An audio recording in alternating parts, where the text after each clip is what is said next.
లోకేష్ కనీసం ఒక విలేజ్ స్థాయిలో వార్డులో మెంబర్ కూడా కాదు, గెలవల. అప్పటికి వార్డు మెంబర్గా కూడా గెలవల. కనీసం ఒక వార్డు మెంబర్గా కూడా గెలవని ఒక వ్యక్తిని చంద్రబాబు నాయుడు మంత్రిని చేశాడు, పంచాయతీరాజ్ శాఖ మంత్రి. అత్యంత పవర్ఫుల్. ఈరోజు గౌరవ డిప్యూటీ సీఎం పవన్ కళ్యాణ్ గారు పోషిస్తున్నటువంటి పాత్రని ఆ రోజు 2014లో ఈ లోకేష్ గారికి ఇచ్చారు.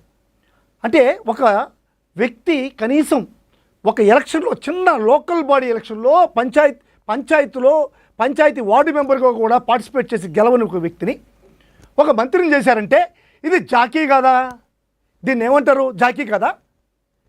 ఈ జాకీని ఏమంటారు? ఆ ప్లేస్లో ఆంధ్ర రాష్ట్రంలో ఉండే అడుక్కు తినేవాడైనా సరే మంత్రి అయిపోతాడు. ఆ రోజు సీఎం అనుకుంటే ఎవడైనా అనుకుంటాడు, ఎవడైనా అయిపోతాడు.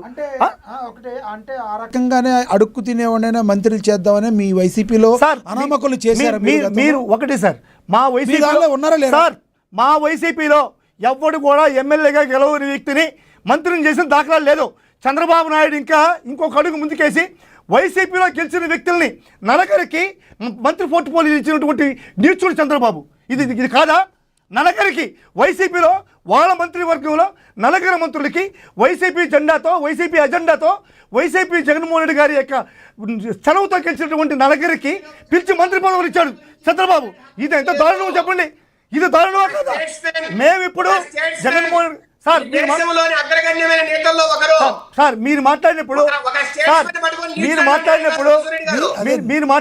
నేను మాట్లాడాల సార్, ఆయనకు అవకాశం ఏంటి సార్? మీరు నీచుడు అన్నారని చెప్తారు. అవును సార్, రాజ్యాంగాన్ని దాన్ని ఏమంటారు చెప్పండి. అవును, ఇవ్వకూడదు. యాక్చువల్ గా ఒక పార్టీ మారి ఇంకో పార్టీలో కూర్చుంటే వ్యక్తి as per constitution it's not eligible for in MLA. ఒక పార్టీ నుంచి ఇంకొక పార్టీకి వెళ్తున్నాడంటే as per constitution he was not an MLA.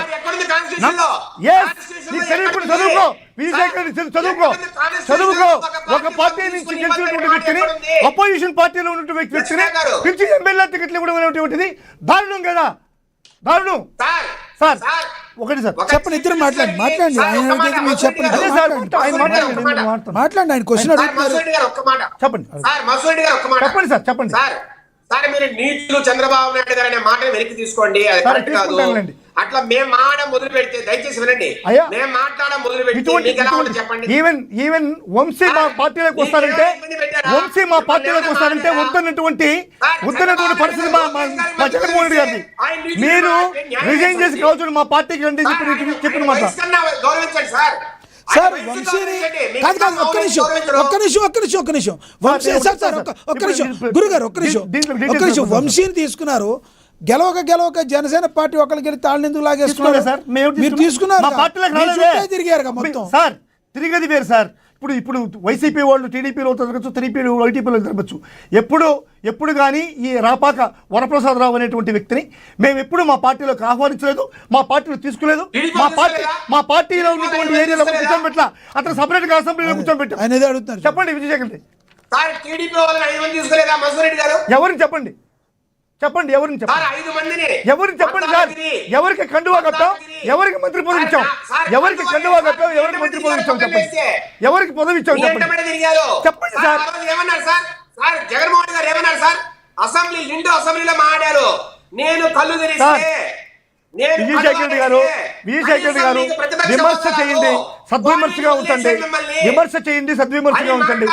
YSR Congress party Jaganmohan Reddy గారు ప్రత్యేకించి ఎప్పుడు చెప్పేవాడు, మీరు ఎవరైనా సరే పార్టీ మారదలుచుకుంటే, మా పార్టీలోకి రాదలుచుకుంటే ఆ పార్టీ సభ్యత్వానికి, ఆ పార్టీలో గెలిచినటువంటి పదవికి రాజీనామా చేసి మా పార్టీలోకి రండి అన్నటువంటి నిర్ణయంతోనే జగన్మోహన్ రెడ్డి గారు ముందుకు పోయినటువంటి పరిస్థితి.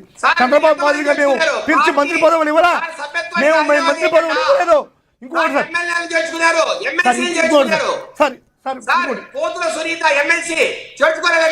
అరే చేర్చుకున్నట్టుగా ఆధారాలు చూపించండి.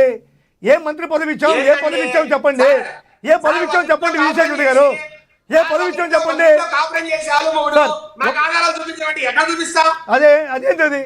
అది ఏం మాట మాట్లాడుతున్నారు సార్? ఇంకోటి సార్, విద్యా విధానం విజయశేఖర్ రెడ్డి గారు ఇంకోటి సార్, శేఖర్ రెడ్డి గారు ఇస్తాను, మీకు ఇస్తాను, ఆగండి. ఆ తర్వాత విజయశేఖర్ రెడ్డి గారు రాసుకోండి, పెన్ ఉంది కదా మీ ఇంట్లో, పెన్ రాసుకోండి విజయశేఖర్ రెడ్డి. మీరు ఎంతసేపు మాట్లాడినా, మీరు నన్ను ఎంతసేపు నన్ను తిట్టినా నేను సహిస్తాను.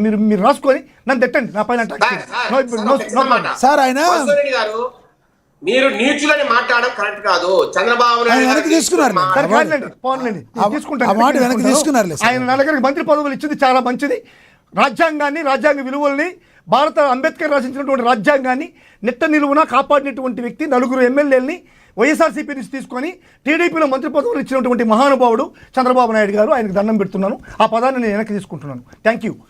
ఇప్పుడు లోకేష్ గారు సార్, లోకేష్ గారి యొక్క పనితీరుని వీళ్ళు కనీసం కించెత్తు కూడా చెప్పనటువంటి పరిస్థితి. ఇదే యువగళం పాదయాత్రలో లోకేష్ ఇచ్చినటువంటి పెద్ద హామీ ఏంటంటే, నేను వచ్చిన 100 రోజుల లోపలనే నేను నిరుద్యోగ భృతి, ప్రతి నిరుద్యోగికి కూడా నెలకి 3,000 రూపాయలు ఇస్తానన్నటువంటి నిరుద్యోగ భృతి ఆయన ఇచ్చినటువంటి మాట ఏమైంది? ఈ రోజు వరకు 3 సంవత్సరాలు అయిపోయినాయి. ఫస్ట్ బడ్జెట్ అయిపోయింది, సెకండ్ బడ్జెట్ అయిపోయింది, థర్డ్ బడ్జెట్ అయిపోయింది. నేను చంద్రబాబు నాయుడు గారు ఇచ్చిన హామీలు నేను మాట్లాడదలుచుకోలేదు.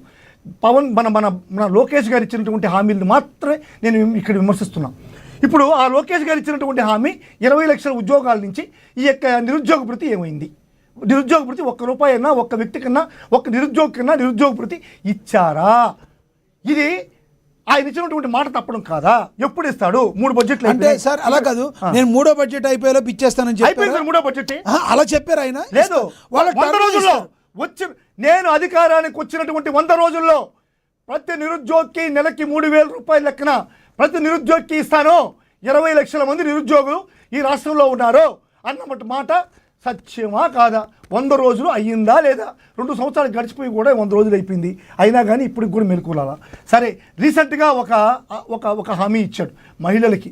యాక్చువల్గా సార్, మహిళా బిల్లు అనేటువంటిది ఆల్రెడీ పాస్ అయిపోయింది సార్, మహిళా బిల్లు. ఎందుకంటే 2034 నుంచి మహిళా బిల్లు చట్టసభల్లో కానీ, అన్నింటిలో కానీ, ఈ అసెంబ్లీలో కానీ, ఈ యొక్క ఎంపీల్లో కానీ 33% మహిళలకి ఇవ్వాల్సినటువంటి మహిళా బిల్లు పాస్ అయిపోయింది 34కి. కానీ మోడీ గారు ఇంకా ముందుకు పోయి దృక్పథంతో, మంచి దృక్పథంతో 29కే ఈ మహిళా బిల్లు తేవాలన్నటువంటి సద్భావంతో మోడీ గారు ముందుకెళ్ళాడు. మేము కూడా, మా పార్టీ కూడా దాన్ని స్వాగతించింది. మా పార్టీ కూడా ఆ బిల్లుని అంగీకరించింది. మా పార్టీ మోడీ ప్రభుత్వానికి పార్టీలు వ్యతిరేకమైనా సరే ఆ ఆశయానికి మాత్రం మేము కూడా జగన్మోహన్ రెడ్డి గారు ముందుకు పోతూ మోడీకి సపోర్ట్ చేసాం. మేము కూడా సపోర్ట్ చేసాం మహిళా బిల్లు కోసం. ఇటువంటి పరిస్థితుల్లో ఇంకొక అడుగు ముందుకేశాడు మన లోకేష్ గారు.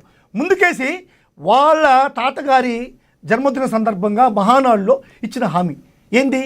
మాకు పార్టీలకు సంబంధం లేకుండా, శాసనాలకు సంబంధం లేకుండా మేము రాబోయే ఎలక్షన్ల నుంచి ఈ రోజు నుంచి ఏదొచ్చినా సరే మహిళలకి 33% ఇస్తానన్నటువంటి వాగ్దానం చేశాడు. మీరు ఒప్పుకున్నా ఒప్పుకోకపోయినా, ఏ పార్టీ కలిసి వచ్చినా కలిసి రాకపోయినా, నేను ఈ రోజు నుంచి ఆ చట్టానికి నేను లోబడుతున్నాను, ఈ రోజు నుంచి మహిళలకి నేను 33% అమలు చేస్తాను అన్నటువంటి లోకేష్ ఇప్పుడు వచ్చినటువంటి రాజ్యసభలో వాళ్ళ పార్టీకి 3, జనసేనకి 4, మొత్తం 4 వస్తే ఈ 4ని ఎవరికి ఇచ్చాడు? చింతకాయల విజయ్, భాష్యం రామకృష్ణ, సానా సతీష్, అదేవిధంగా లింగమనేని రమేష్. వీళ్ళల్లో లోకేష్ గారికి ఎవరు మహిళగా కనబడుతున్నారో నాకు అర్థం కావట్లేదు. మరి లోకేష్ గారు ఇచ్చినటువంటి హామీ, ఇంత చిన్న వయసులో చెప్పిన హామీలను కూడా నెరవేర్చలేకపోతే ఈయనకి భవిష్యత్తు ఏముంది? ఈ విధంగా చేసేటువంటి ఇతనికి ప్రజలు ఎవరు నమ్ముతారు అనేటువంటిది ఇప్పుడు మనం అందరం కూడా ఆలోచించాల్సిన విషయం.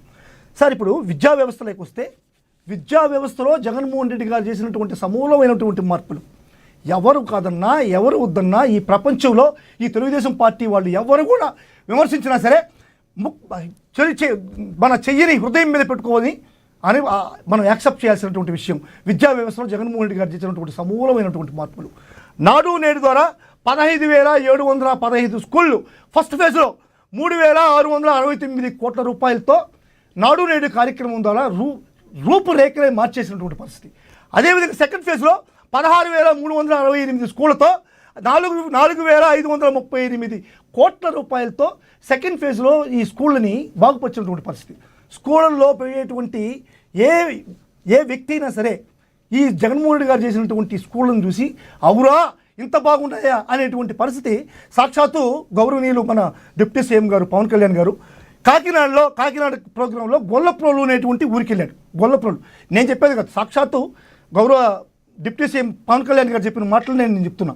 ఆయన అబద్ధం చెప్పడు పవన్ కళ్యాణ్ గారు, ఆయన నీతిగా ఒప్పుకున్నటువంటి మాట అది.